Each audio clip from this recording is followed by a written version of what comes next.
ہمارے لیے آج کا کلام استثناء اس کا 4 باب اس کی 44ویں آیت سے 49ویں آیت تک پڑھیں گے۔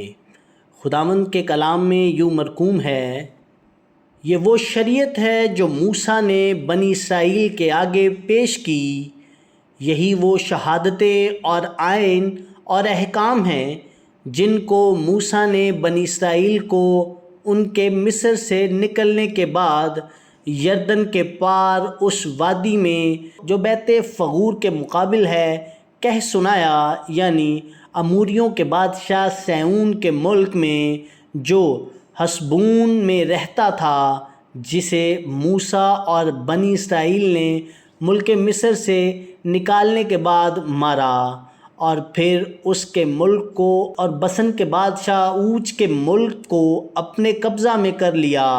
اموریوں کے ان دنوں بادشاہوں کا یہ ملک یردن پار مشرق کی طرف ایرویار سے جو وادی ارنون کے کنارے واقع ہے کوہ سیہون تک، جسے ہرمون بھی کہتے ہیں، پھیلا ہوا ہے۔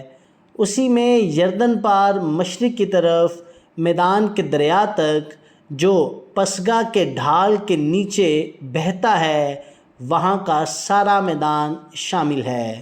آمین۔ خداوند کا پاک کلام پڑھا اور سنا جانا ہم سبوں کے لیے باعث برکت ہو۔ خدا کا شکر ہو۔ آمین۔